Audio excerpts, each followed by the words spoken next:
In our national lead, new details about the person who blew up a Tesla Cybertruck outside of the Trump Hotel in Las Vegas on New Year's Day.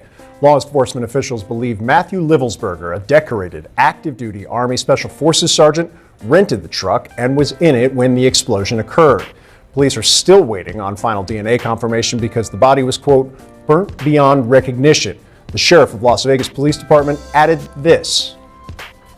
The individual had sustained a gunshot wound to the head prior to the detonation of the vehicle. One of the handguns was found at his feet inside of the vehicle. CNN's Natasha Chen is on the scene in Las Vegas. CNN's John Miller joins us from New York. Natasha, to you first. The sheriff said investigators demonstrated that the investigators worked through the night, came up with a ton of evidence. What more can you tell us?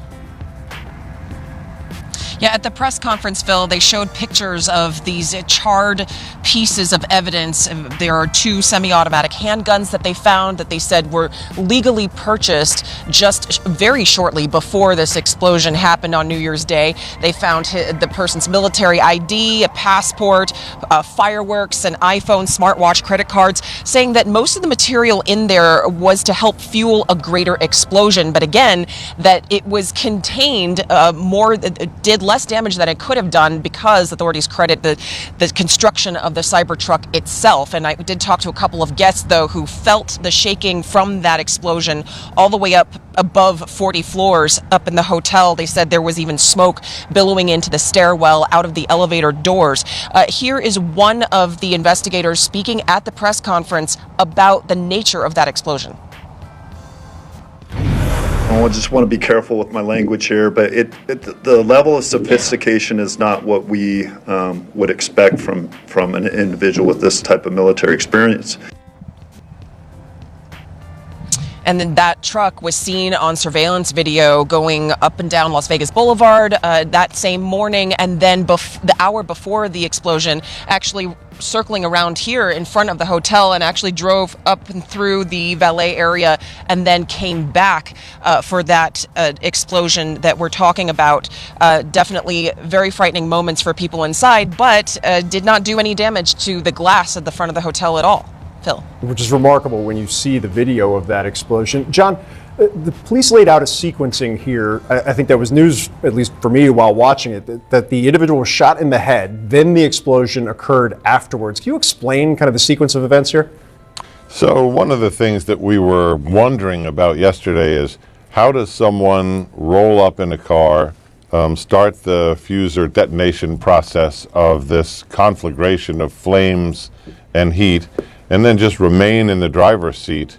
That requires, even in a suicide, a tremendous amount of willpower to sit through that. What we learned today was the answer to that question, which is, according to the sheriff, it appears he self-inflicted a gunshot wound to the head with one of the guns that Natasha just told us he had bought literally a day before, and that by the time that explosion happened, he was probably already dead.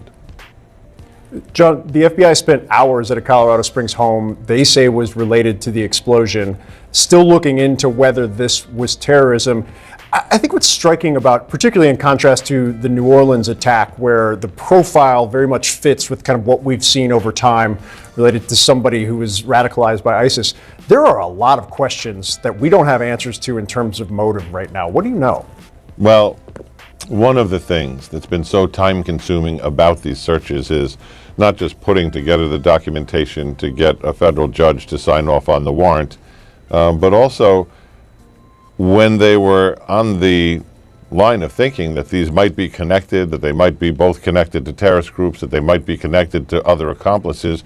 When you enter a place to do a search like this, it's not the investigators who are going through the door first. It's the bomb squad, and they're not walking through the door. They are literally scanning every surface in front of them, looking for where's that tripwire, where's this third and fourth device, where's the booby trap when you open this door. So they clear the place, and that takes a long time to do it under these circumstances. Your normal search warrant, you walk in and you're looking for what you're looking for. Then the crews that go in, they're looking for everything. They want to know fingerprints, Who's been here? How about our subject? How about anybody else that registers in here? DNA, what's in the drains, chemical, residue, explosive residue, and so on. So that's been time consuming, but these cases are starting to separate, Phil.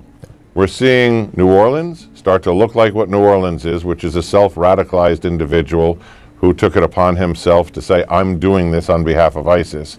They'll still go back through his material to see if he was in contact with ISIS or a consumer of propaganda, but that's what he says on the tapes, allegedly. Las Vegas, more complicated. A higher level of military training, an active duty member, a member of special forces who has been deployed in Germany most of this time, comes home for Christmas, and they've interviewed his command on both sides of the pond in Germany and at Fort Carson, Colorado, the people who worked with him and served with him.